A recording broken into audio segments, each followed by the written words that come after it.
hope the next time there's an invocation, when you bow your heads in prayer, you see the blood on your hands. A breaking point in Montana. The Montana House will not be bullied. Debate over a controversial transgender bill boils over that bill, now law like nearly a dozen others across the country. My community is scared. This is the planet Earth, where God created men, male, and women, female.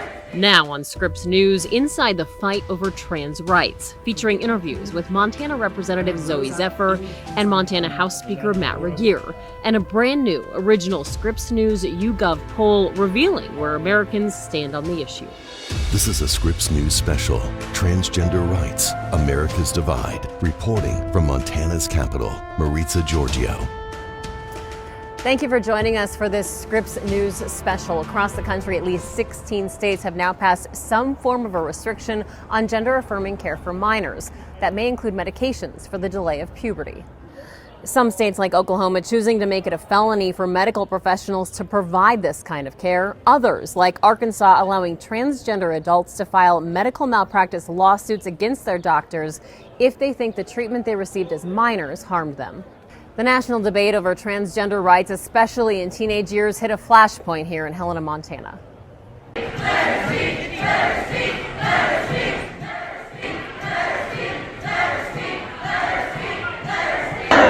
Let her speak! Let her speak! Cowards! Let her speak! Let her speak! Let her speak! Let her speak! Let her speak! In just minutes, new insight from Montana House Speaker Matt Regier and Representative Zoe Zephyr.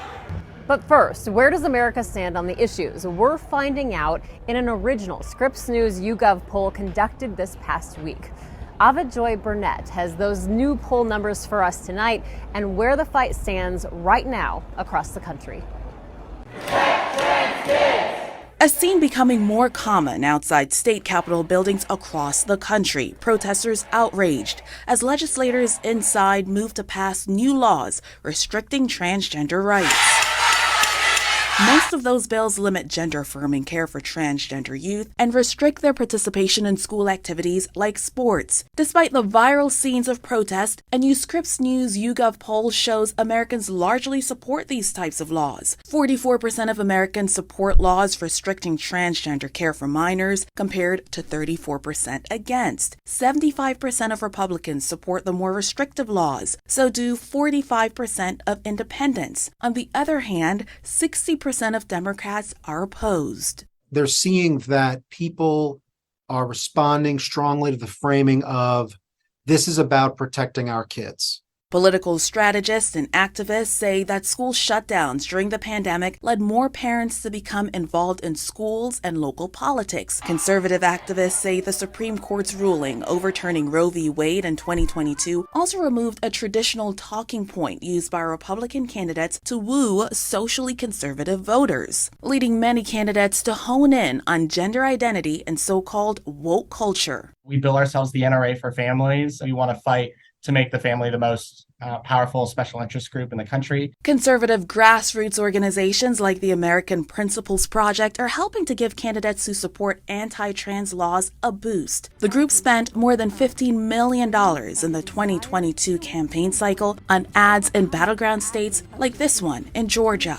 Joe Biden and the Democrats are going to teach critical race theory in our schools, put men in girls' sports, and even push sex change surgeries on kids. I think that's been our biggest contribution, has been showing these politicians how to fight on this issue and win. According to our Scripps News YouGov poll, most Americans support a federal ban on trans females competing in school athletics. That includes a majority of Republicans at 83%, also a majority of independents at 58%. 1 in 3 Democrats support such a ban. Now, some of the top Republicans eyeing the White House in 2024 are mounting campaigns built in part on anti-trans pledges. Strategist Mike Ricci says this issue will likely push Republican primary candidates further to the right. You're going to continue to see it, a race to who's fighting wokeness the most, who's protecting our kids the most. And legal experts are saying many of these new laws are likely to be challenged all the way up to the U.S. Supreme Court. But John Schreppe is saying he's confident that these laws will hold up in court. Ava Joy Burnett, Scripps News, Washington. The fight over transgender rights has largely been a priority in state legislatures controlled by Republicans, and that includes here in Montana, where House Speaker Matt Regier, a Republican, led a charge against the only transgender woman in Montana's House. He accused Representative Zoe Zephyr of breaking decorum for saying Republicans will have blood on their hands for banning gender-affirming care for transgender minors. He wouldn't call on her to speak on the floor. Then, when protesters demonstrated days later, Zephyr stood still on the House floor, a microphone held above her head. That move led Republicans to prevent her from even coming to the House chamber, and she says even deactivated her security key card for accessing the building. Tonight, Representative Zephyr and Speaker Regier are appearing in one-on-one interviews from right here in Helena. In moments, you'll hear from Representative Zephyr, but first, we begin with the Speaker. So I want to go back to that moment. I mean, it happened right behind you, where you're sitting. The comments Representative Zephyr made saying she hopes that backers of this specific bill that would ban certain care for transgender minors would see the blood on their hands. Did you immediately think she's violating decorum? We've had people on both sides of the aisle here, representatives, this session and every session, that are outside of decorum, that say things that are offensive, that turn up the temperature, and that's really why we have a whole chapter in our House rules on decorum, and that's to keep the temperature down. That's to that we can still debate then and not lose control. What was out of the norm was after those comments were made, the next day even, that the representative did not want to apologize, did not want to turn that temperature down. It was almost like Representative Zephyr wanted to amp up the temperature, and when that's an attitude of a representative, I have not seen that before. So Representative Zephyr has noticed, and so have we, that you only refer to her as the representative or Representative Zephyr, and I'm wondering if you consider her to be a woman. You know, right now, my role as Speaker of the House, and once again, I'm not here to incite or pick any fights that need to be picked. My job was to respect all 100 representatives, to do that, to hold the safety and dignity of the House. So I think an issue that isn't forefront and in front of us, I'm not going to make that an issue. I need to deal with what's ahead. So let's talk a little bit more about the care for transgender minors. Sure. What is that? How would you define that? Sure. And this is what's interesting. I think it was just short few years ago, it seems like. I remember growing up that it was youth that came and said, I hate my body, or I don't like myself here. I remember the narrative was, no, you're beautiful the way you are, right? That you affirmed the way they were born, the way they were created, and the self-esteem of trying to bring that back. And that has really shifted just quickly and recently into a 13-year-old girl or boy that comes and says, I hate my body. Now you've got this not huge group, very loud group, I would say, that will say, yes, we affirm that hate of your body, and we'll help you change. We'll help you change that. That narrative has been turned upside down. Well, I don't think dysphoria is always I hate my body. I think sometimes it's I don't feel like this is the body I should have been born into. I don't identify with this body, or I don't feel like I am who I'm supposed to be. But they don't like it. That's the point. We all have one body. That's the reality of it. And to say, well, I don't like that, I hate that. Now you've got this loud group that is saying, yes, we'll actually surgically change you. But you also have people with kids who are really struggling and wanting this kind of treatment, even reversible treatments like hormone therapy. So and I'd say that's debatable too. And I think that middle path is minors. I mean, that's what we were talking about with the legislation that passed here, of just minors doing irreversible damage. And that's where I think the compromise, if you call it a compromise, was of just wait until you're a legal adult.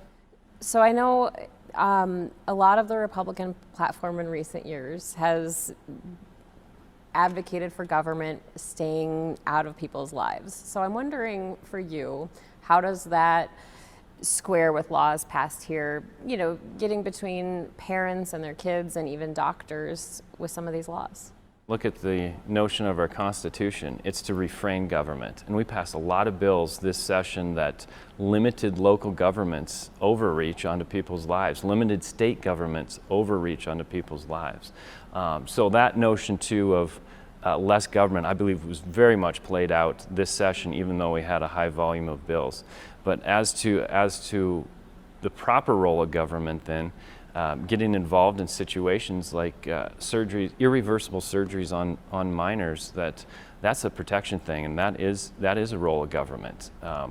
You take anything from homicide to child abuse. The government is there to protect society and protect the citizens of the state of Montana.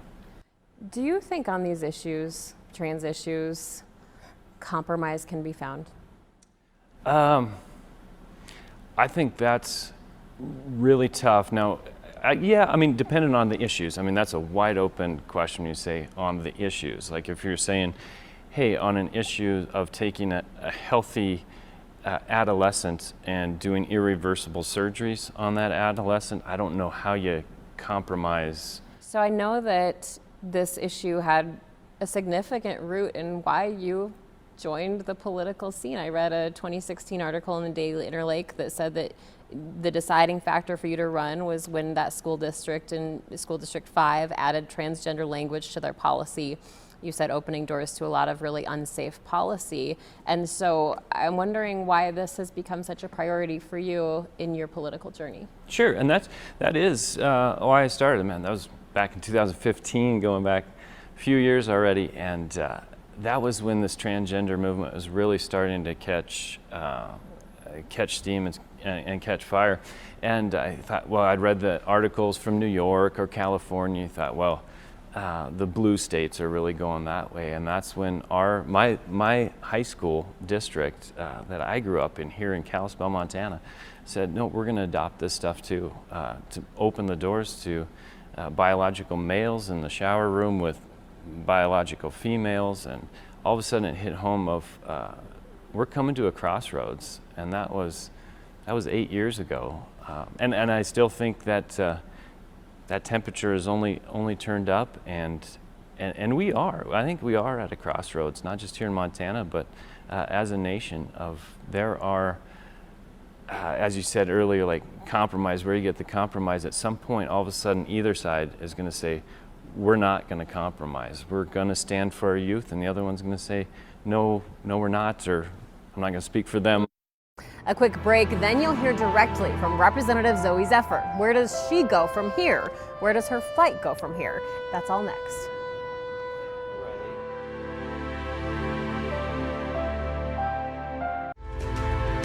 You're watching a Scripps News special, Transgender Rights, America's Divide. Here again, Maritza Giorgio. When Representative Zoe Zephyr used charged words on the House floor here in Helena, Montana last month, it came at a pivotal moment. Her state, like many others controlled by Republicans across the country, in the midst of a fierce debate over transgender rights, specifically providing gender-affirming care to minors. At the center of it, transgender Representative Zoe Zephyr. And the only thing I will say is if you vote yes on this bill, and yes on these amendments, I hope the next time there's an invocation, when you bow your heads in prayer, you see the blood on your hands. So I want to just take you back to that minute and the moment you actually said, if you vote for this bill, the next time there's an invocation, when you bow your heads in prayer, I hope you see the blood on your hands. Did you have any clue when you said that it would lead to all of this? In that moment, I was focused wholly on explaining the real harm that the bill brings. I had spoken on Senate Bill 99 previously, and we had talked about the harm it brings and, suicide statistics and the like. But in this last moment, our last chance to really talk about a bill that is going to get my community hurt and killed, it felt integral to speak clearly and precisely about the harm. And so I wasn't focused on fallout or what was going to come next. I was focused on standing up for my community and making it very clear to everyone in that building what the results of their vote would be. So the next moment in this fight came a few days later, after multiple days of you not being called on, your microphone not being opened up on the floor, and you held that microphone over your head during that disruptive protest in the gallery. When you walked in that morning, did you know that that was planned? I didn't know it was planned at all. I knew there was going to be a rally, and there had been an email sent out saying that people may put tape over their mouths to signify that I was being silenced. But I had not, I had no awareness that they were going to chant or do or take any actions. So I know you've said many times you wouldn't do it differently, that you're proud of your actions, you're proud of what you did. Do you recognize the criticism by some that by holding that microphone in the air that you were encouraging the disruption?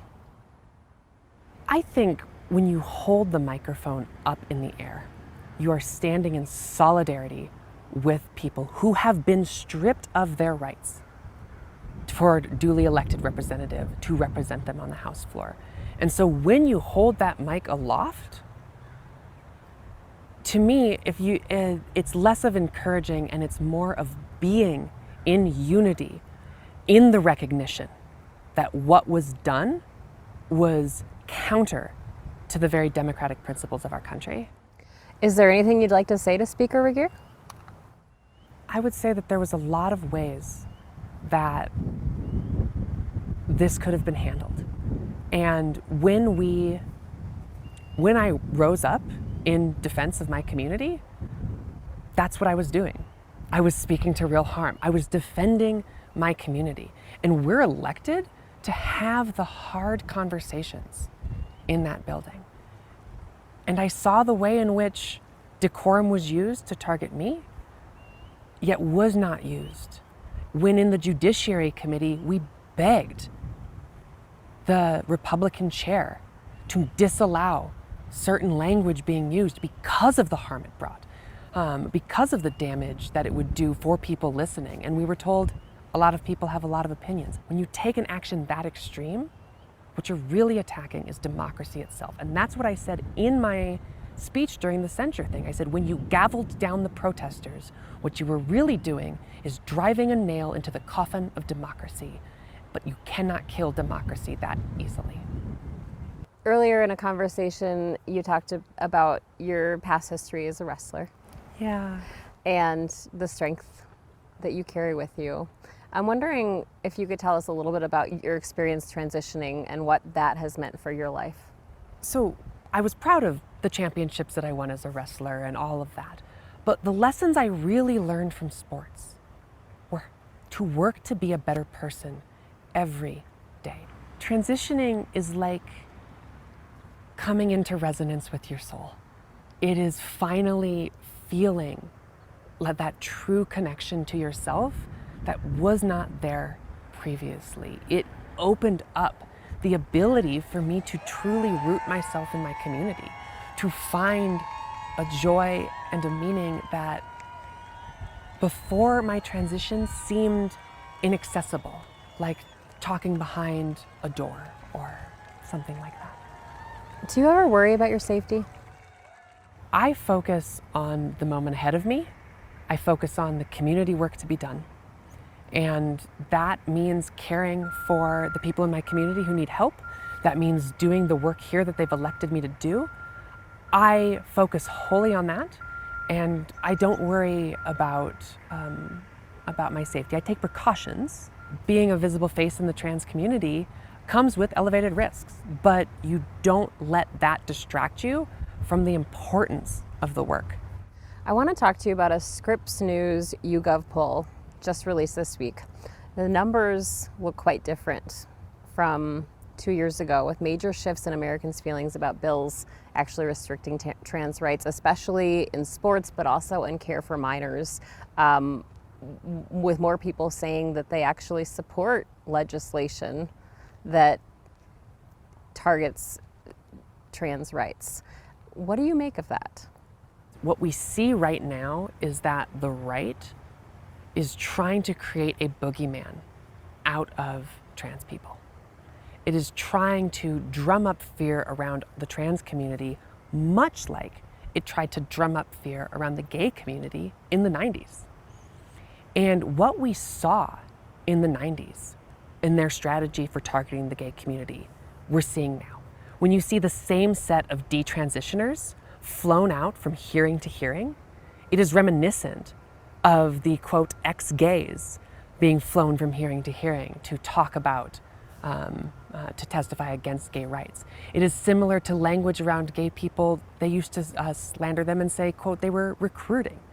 You now hear language saying that trans people are, quote, groomers. This is the same harmful rhetoric that was attempted against the gay community in the 90s, and it will fail for the same reason those attacks failed in the 90s, which is that trans people are in your communities. We are part of your communities, friends, neighbors, colleagues, and one of the things that I will repeat again and again is you are always near a trans person or someone who cares deeply about us, whether you're in a coffee shop, an office, or if you're in the governor's mansion here in Montana. We mentioned at least 16 states have passed laws restricting transgender rights. Well, on the other side, at least 9 states now have laws protecting access to gender-affirming care. Back from here in Helena in a moment.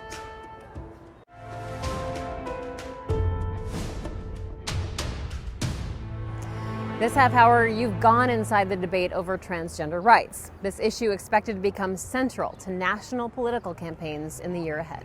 Our original Scripps News YouGov poll found more than 4 in 10 Americans say they support laws that would restrict and or ban transgender care for minors, even with parents' consent in their state.